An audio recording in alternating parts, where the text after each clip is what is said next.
अच्छा एक बात बताओ, किसी की बहू बेटी पर कोई प्रहार करे, चाहे पक्षी ही क्यों ना हो, बोलो दुश्मन होता है कि नहीं होता है? चाहे पक्षी ही क्यों ना हो, चाहे पशु ही क्यों ना हो, मनुष्य की तो बहुत बड़ी बात, पशु क्यों ना हो, पक्षी क्यों ना हो, लेकिन याद रखना बहन, बेटी, बहू ये सबसे बड़ी संपत्ति है और सबसे बड़ी प्रतिष्ठा है और सबसे बड़ी इज्जत। इससे बड़ी कोई इज्जत नहीं होती है। तो जीवन में कभी ऐसी भी समस्या आ जाएगी, लेकिन उस समय थोड़ा सा संतुलन बनाने की कोशिश करना। जयंत ने पक्षी का भेष बनाया और सीता जी पर आक्रमण कर दिया। जैसे ही आक्रमण किया तो सीता जी के चरण से रुधिर धार निकली, रक्त की धार निकल पड़ी। चित्रकूट की घटना है, स्फटिक शिला, मंदाकिनी का तट। वाल्मीकि महाराज ने तो लिखा है कि इसने हृदय पर प्रहार किया, हृदय से रक्तधार निकली। तुलसीदास जी ने मर्यादा में ऐसा बढ़िया दिव्य भाव पेश कर दिया कि चरण में चोंच का प्रहार। याद रखना, कहीं भी प्रहार किया हो बहुत बड़ी चुनौती है कि नहीं? राक्षस कोई प्रहार करता तो कोई बात नहीं, लेकिन देवताओं की तरफ से अगर प्रहार हो रहा है तो चुनौती है, ये बहुत बड़ी चुनौती है। जैसे बाहर के लोग दुश्मन बन जाए अलग बात है, घर के ही लोग दुश्मन बन जाए तो कितनी बड़ी चुनौती आ जाएगी। बोलो भाई, कहां तक मुकाबला कर पाओगे? क्या सोचोगे तुम कि घर के ही लोग दुश्मन हो गए? ये देवता तो भगवान के हैं और भगवान देवताओं का कार्य करने के लिए ही आए। उनका अपना निजी नहीं है, देवताओं का है, संतों का है, भक्तों का है। बोलो है कि नहीं? इनके कार्य के लिए भगवान आए। लेकिन इंद्रपुत्र जयंत इसने घटना को अंजाम दिया। सीता जी ने कहा कोई भी लीला आपकी होगी मैं स्वीकार करूंगी, और ऐसी बात नहीं, अगर भगवान जो है इंद्रपुत्र जयंत को मार देते तो यही होता कि भगवान का काम ये है कि दैत्यों को भी मारते हैं और देवताओं को भी मारते हैं। क्यों भाई? दोनों को मारते हैं। इसलिए बड़ी चुनौती आई तो सीता जी ने कहा चुनौती आएगी और आप पूरी ताकत का प्रयोग करेंगे, लेकिन फिर भी मैं संतुलन बनाने की कोशिश करूंगी और आपका सम्मान सुरक्षित रहेगा और देवताओं का भी सम्मान सुरक्षित रहेगा। प्रिय भक्तों, विचार करना, जब जयंत ने ऐसा कार्य किया, इधर भरत जी महाराज अयोध्या पहुंच गए। भरत जी महाराज को भी कष्ट हो रहा है, क्योंकि त्रिकालदर्शी महात्मा है, साधारण नहीं है, त्रिकालदर्शी है भरत। इसलिए भरत जी देख रहे हैं कि अभी अभी तो हम चित्रकूट से वापस अयोध्या आए, लेकिन हम लोगों के वापस होते ही ये घटना घट गई। कितना कष्ट मिलेगा मेरी माता जी को, कितना कष्ट मिलेगा मेरे स्वामी को। भरत जी रो रहे हैं। इधर किशोरी जी अपने मन को संतुष्टि दे रही हैं, संतोष दिला रही हैं। जयंत भागा भागा फिर रहा है, भगवान का बाण पीछे लगा हुआ है। किसी ने भी स्थान नहीं दिया जयंत को, क्योंकि ये रामद्रोही है, ये बहुत बड़ा द्रोही है, रामद्रोही। जैसे राष्ट्रद्रोही कोई हो जाए, अपराध में घोषित हो जाए राष्ट्रद्रोही, तो किसी भी पार्टी का नेता संरक्षण दे सकता है? बोलो भाई, नहीं दे सकता है। व्यक्तिगत पार्टी का किसी ने नुकसान किया हो तो दूसरी पार्टी वाले, विपक्ष वाले अपने सहयोगी बना लेंगे, लेकिन राष्ट्रद्रोह का मुकदमा चल रहा हो और राष्ट्रद्रोही घोषित हो गया हो तो कोई भी नेता हो, चाहे कोई पार्टी का हाईकमान हो, कभी स्वीकार नहीं करेगा, क्योंकि राष्ट्रद्रोही। तो बोलो ये रामद्रोही बन गया कि नहीं जयंत? रामद्रोही। रामद्रोही मानी राष्ट्रद्रोही और राष्ट्रद्रोही मानी रामद्रोही। गोस्वामी जी ने लिखा है, काहू बैठन कहा न वो ही और राख को सके राम कर द्रोही, राख को सके राम कर द्रोही। ये राम का द्रोही है, इसलिए राम द्रोही को कहीं जगह नहीं मिलेगी। जगह कहाँ मिली? जिन चरणों में प्रहार किया था जानकी जी के, उन्हीं चरणों में जगह मिली। बोलो, उन्हीं चरणों में जगह मिली है। सीता जी के ही चरणों में आया लौट के वापस। अब समस्या ये है कि भगवान शंकर कहते हैं इसका वध करो, शिव जी क्या कहते हैं? इसका वध होना चाहिए। आप कहो ऐसा तो कहीं लिखा नहीं। अरे रामायण में लिखा, तभी तो मैं कह रहा हूं, कोई भांग खा के थोड़ी कथा कह रहा हूं। रामायण में लिखा है, कीन मोह बस द्रोह जद्यपि तहि कर बध उचित। बोलो, डिसीजन क्या लिया जा रहा है? भगवान शिव की अदालत में डिसीजन लिया जा रहा है कि इसका वध होना चाहिए, मृत्यु दंड। आ कहां गया? श्री जानकी जी के चरणों में, प्रभु राम के चरणारविंदों में, चित्रकूट में वापस आया। भगवान शिव कह रहे हैं, कीन मोह वश द्रोह जद्यपि तहि कर बध उचित, इसका वध होना चाहिए। भगवान राम ने कहा, जानकी फैसला हो गया। साधारण व्यक्ति ने फैसला नहीं किया है, भगवान शंकर ने फैसला किया है कि इसका वध होना चाहिए। यद्यपि तहि कर वध उचित, वध ही उचित है, वध करना ही उचित है। अच्छा बोलो, जयंत का वध होगा तो देवताओं का रिकॉर्ड टूट रहा है कि नहीं? देवता अमर है। देवता कैसे हैं बोलो भाई? अमर है कि नहीं? अच्छा भाई, इंद्र देवताओं का राजा है, उसका बेटा भी अमर होगा, क्यों होगा कि नहीं होगा? और उसे मारा जाए तो स्वर्ग का विधान नष्ट हो रहा है कि नहीं हो रहा है? और विधान नष्ट किसके द्वारा होगा?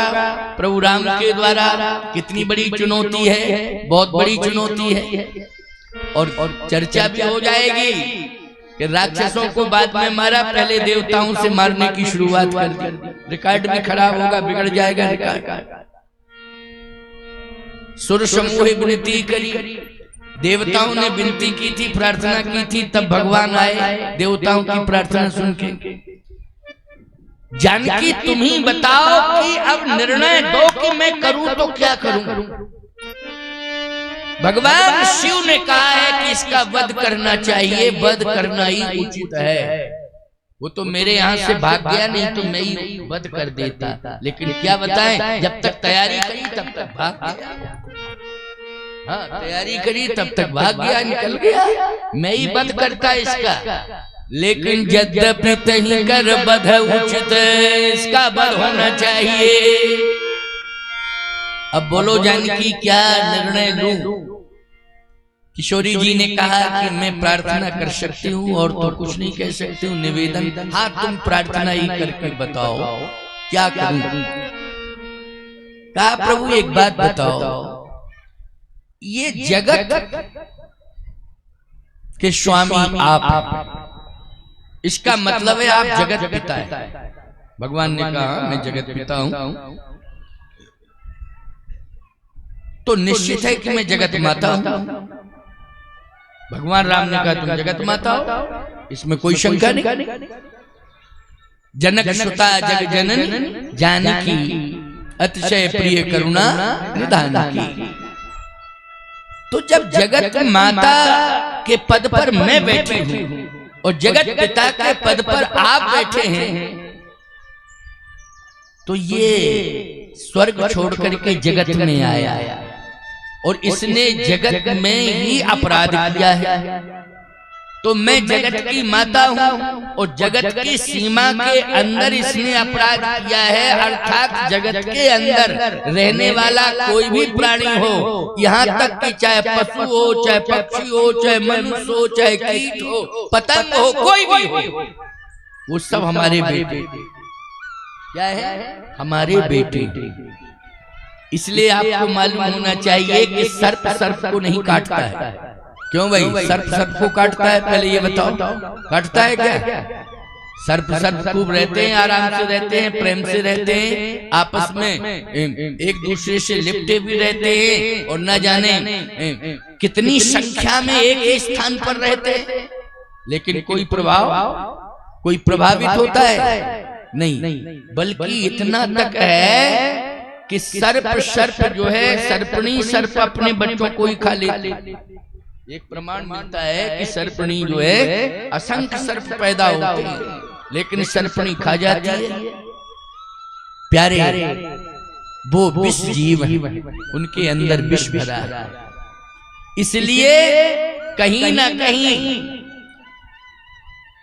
सर्पणी में ये दोष पाया जाता है। इसी दोष के कारण जब कभी किसी नारी में क्रोध आता है तो उसको सर्पणी की उपमा से उपमित कर दिया जाता है। इसका मतलब यह है कि सर्पणी में सबसे ज्यादा क्रोध होता है, और सर्पणी जो है कोई संबंध को स्वीकार नहीं करती है, जबकि बेटे से प्रेम कौन नहीं करता है, लेकिन अपने ही बच्चों को खा जाती है।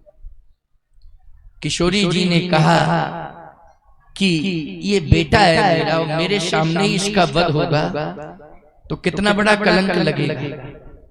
गलती हुई है, निश्चित रूप से गलती होती है बच्चों से, लेकिन क्षमा भी माँ बाप कर देते हैं। बस गलतियों की पुनरावृत्ति नहीं होनी चाहिए, गलतियों को दोहराया ना जाए। तो बोलो, ऐसा गलती करने वाला बेटा क्षमा का पात्र होता है कि नहीं? अगर वो गलती को दोहरा नहीं रहा है, गलती हो गई है लेकिन गलतियों को वो कभी दोहराएगा नहीं, तो बोलो ऐसे व्यक्ति को क्षमा करना चाहिए कि नहीं करना चाहिए? करना चाहिए, और माँ तो कर ही देती है क्षमा। इसलिए प्रभु इससे ये पूछ लो कि ये गलती दोबारा तो नहीं करेगा। भगवान ने कहा, क्यों? ये गलती तुमने जो की थी वो किसके कहने से की, ये बताओ। जयंत ने कहा, किसी के कहने से नहीं की। फिर गलती क्यों की? जयंत बोला, गलती इसलिए हुई कि मैं आपके प्रभाव को देखना चाहता था, इसलिए गलती हो गई प्रभाव को देखने के चक्कर में। भगवान ने कहा, तो प्रभाव देख लिया, अब वापस क्यों आ गए? सबसे बड़ी गलती तो तुमने ये करी कि तुम वापस आ गए, यहीं से अपराध करके गए, ये गलती, और फिर वापस वहीं आ गए, ये गलती। गलती पर गलती। कहा, नहीं प्रभु, मैं वापस इसलिए आ गया हूँ। भगवान ने कहा, क्यों आ गए हो? कहा, इसलिए आ गया हूँ कि आपके स्वभाव को सुन के आ गया।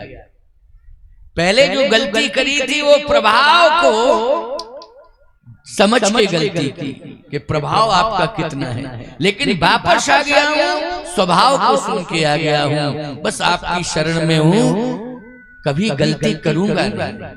क्योंकि मैंने समझ लिया कि गलती जो करता है कोई साथ नहीं देता है। यहाँ तक कि स्वर्ग में मेरे पिता ने भी मुझे स्वर्ग से निकाला है, इतनी बड़ी गलती हुई। ब्रह्मा जी के यहाँ गया तो ब्रह्मा जी ने भी निकाल दिया, शिव जी के यहाँ गया तो ये कहो बच गया, नहीं तो प्राण ही चले जाते। इसलिए इतनी बड़ी गलती की है प्रभु कि गलती आज मैं महसूस कर रहा हूँ, लेकिन प्रार्थना कर रहा हूं, निज कृत कर्म, निज कृत कर्म जनित फल पायो, अब प्रभु पाहि शरण तकियायो। अब आपकी शरण में आया हूं, अब गलती कभी करूंगा नहीं। भगवान ने कहा कि कह तो रहा है कि गलती कभी करूंगा नहीं, वो गलती बहुत बड़ी हुई है। श्री जानकी जी ने कहा, ये बेटा है, गलती की है लेकिन गलतियों को दोहराएगा नहीं, इसलिए इसे क्षमा करना चाहिए। बस मैं तो यही प्रार्थना करूंगी कि मेरी ओर से आप इसे क्षमा कर दें, बस मेरी यही प्रार्थना है। भगवान राम ने उसी समय जयंत को क्षमा कर दिया। सजाए मौत की वजह सजाए माफ, सजाए मौत की वजह क्या? सजाए माफ कर दिया। प्रिय भक्तों, भगवान के सामने बड़ी चुनौती आई थी, लेकिन उस बड़ी समस्या का भी समाधान हो गया। एतावता जयंत में परिवर्तन आया और उसने कहा कि कभी भी दोबारा इस गलती को दोहराऊंगा नहीं। इंद्र में भी परिवर्तन आया, क्योंकि इंद्र ने जब अहिल्या के साथ छल किया था तो इंद्र को एक ऐसी भयंकर बीमारी ने ग्रस लिया था कि उसका कोई इलाज ही नहीं कर पाया, कोई वैद्य उपचार नहीं कर पाया। लेकिन जनकपुर में श्री किशोरी जी के सीताराम जी के विवाह में जब सीताराम जी को देखा, दर्शन किया, तो उस समय वो रोग मुक्त हो गया। उसने भी संकल्प लिया कि अब दोबारा ऐसी गलती कभी करेंगे नहीं।